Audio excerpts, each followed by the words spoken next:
জনৈক আইনজীবী আমাকে একটি নোটিশ পাঠিয়েছেন। তিনি বলেছেন 48 ঘন্টার মধ্যে যদি তার ক্লায়েন্টকে আমার বক্তব্য দ্বারা নাকি মিসলিড হয়েছে এই মর্মে বক্তব্য প্রত্যাহার, ক্লারিফিকেশন বা তার নোটিশের উত্তর না দিলে আমার বিরুদ্ধে আইনত ব্যবস্থা নেবে। আমি বলি 48 ঘন্টা কেন, 800 ঘন্টা কেন, আর 8 মিনিট কেন, আমি তার নোটিশের কোনো প্রতি উত্তর দেব না। আমার বক্তব্য যদি আইন বহির্ভূত হয়, আমার বক্তব্য যদি সংবিধান বহির্ভূত হয়, সিধে চলে যাক সে কোর্টে, আইনের মাধ্যমে তার সাথে আমার বোঝাপড়া হবে। আমাকে নোটিশ পাঠিয়ে কি ধমকানো চমকানো হচ্ছে? এই ধরনের অনেক নোটিশ আমি খেয়েছি। আমার নামে অনেক মারাত্মক মারাত্মক অভিযোগের মামলা নিয়ে আমি মাথায় করে চলছি, মিথ্যা অভিযোগ নিয়ে। উনি আমি ভয় পাই না। কেউ যদি মনে করেন নওশাদ সিদ্দিকীকে এই নোটিশ পাঠিয়ে ধমকাবো চমকাবো বসিয়ে দেব, আমি তাতে আমি ভয় পাবো না, আমি চমকেও যাব না। কারণ আমার অনেক দেখা হয়ে গেছে এইগুলো। কারণ আমি বলে যাই, আর কাকতলীয় ভাবে বলছি না, এটা বাস্তবিক হয়েছে। 2019 সালে কেন্দ্রের সরকার নিয়ে এসেছিল এক বিভাজনের বিল, সিএ। যখন আমার বড় ভাইজান পিরজাদা আব্বাস সিদ্দিকীর নেতৃত্বে সারা বাংলায় যখন বিজেপির বিরুদ্ধে আন্দোলন আমরা সংগঠিত করেছিলাম, ওই সময় গভীর রাত্রে আমাদের বাড়িতে পুলিশের দ্বারা হামলা চালানো হয়েছিল।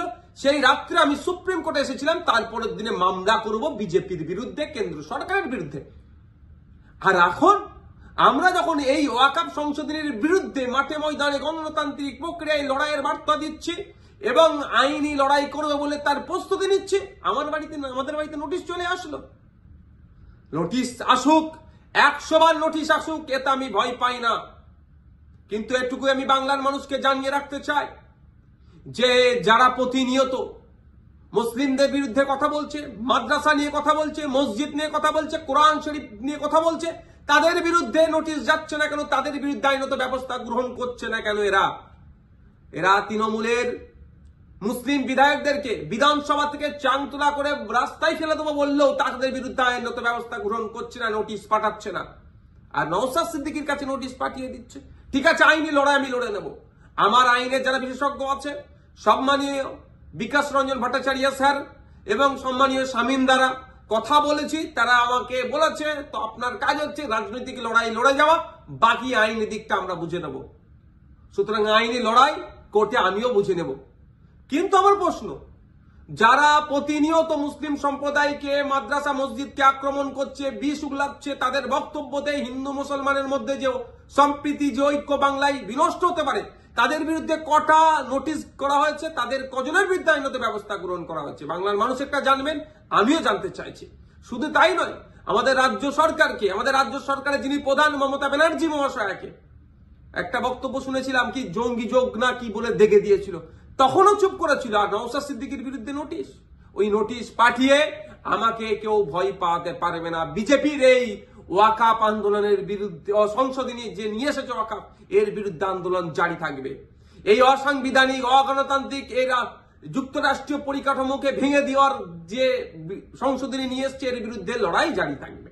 যখন আমাকে খোঁচা দিয়েছে, আমি কয়েকটা প্রশ্ন বাংলার মানুষের কাছে তুলে ধরতে চাইছি এবং সর্বোপরি তৃণমূল কংগ্রেসের কাছেও তুলে ধরতে চাইছি, এর উত্তর দিতে হবে। আমরা জানতে পেরেছি বেশ কয়েকজন এমপি পার্লামেন্টে অনুপস্থিত ছিল, তাদের বিরুদ্ধে তৃণমূল কংগ্রেস দলগতভাবে কি ব্যবস্থা গ্রহণ করছে, কি নোটিশ পাঠাচ্ছে, কি শোকজ করছে, তাদের বিরুদ্ধে কি অ্যাকশন নেবে, সেটাও পাবলিক ডোমিনে দিতে হবে এবং কি নিচ্ছে সেটাও যেন জানানো হয়। দ্বিতীয় হচ্ছে, যারা পার্লামেন্টে উপস্থিত ছিলেন, টোটাল আমরা যতটুকু জানা আছে, পার্লামেন্টে দুটো কক্ষ মিলিয়ে, লোকসভা রাজ্যসভা মিলিয়ে তৃণমূল কংগ্রেসের এমপির সংখ্যা প্রায় 42টি। এই 42 জনের মধ্যে কতজন ভোটাভুটিতে অংশগ্রহণ করেছে এবং যারা ভোটাভুটিতে অংশগ্রহণ করেছে কতজন ওয়াকফ সংশোধনী বিলের বিরুদ্ধে ভোট দিয়েছে না অন্য কোথাও ভোট দিয়েছে, সেটাও পাবলিক ডোমিনে পাবলিশ করা হোক, অর্থাৎ জনগণের সামনে তুলে ধরা হোক। তাহলে দুধকে দুধ, পানিকে পানি হবে। নাহলে এই ধরনের ঘটনা ঘটতে পারে যে উপস্থিত ছিল ভোট দানের সময় এই ওয়াকফ সংশোধনীর পক্ষে, বিরুদ্ধে না ভোট দিয়ে বিজেপিকে সুবিধা করার জন্য তাদের পক্ষে ভোট দিতেও পারে, বিশ্বাস নেই এদেরকে আমার। তাই এই ডেটাটা পাবলিক ডোমিনে দেওয়া হোক। আর 3 নম্বর যেটা, যে 2021 সালে এমএলএ বিধানসভা নির্বাচনের সময় বলেছিল বিজেপিকে আটকাতে হবে, ভোটটা আমাদের দিন তৃণমূল কংগ্রেস। যারা আজকের দিনে এমএলএ তারা বক্তব্য দিতে গিয়ে বলেছিল যে বিজেপির বিরুদ্ধে লড়াই করতে গেলে ওনাকে জিতাতে হবে, ওনাকে জিতিয়েছেন। এখন লড়াই করবে না বিজেপির বিরুদ্ধে, না ঘরে ঢুকে চুপ করে বসে থাকবে? লড়াইটা কেমন ভাবে হবে? গণতান্ত্রিক প্রক্রিয়ায় মাঠে ময়দানে নেবে আন্দোলন সংগঠিত করতে হবে, আর একটা গণতান্ত্রিক প্রক্রিয়ায় আইনের সহযোগিতা নিতে হবে। এই যে বিজেপি ওয়াকফ সংশোধনী বিল নিয়ে এসেছে, এটাকে প্রত্যাহার করার দুটো রাস্তা। একটা হচ্ছে জনগণের চাপ সৃষ্টি করে, যেটা সংখ্যালঘুদের উপরে যে দমনপীড়ন হচ্ছে, ভারতবর্ষের পশ্চিমবাংলায় সংখ্যাগুরু মানুষদেরকে দায়িত্ব নিতে হবে।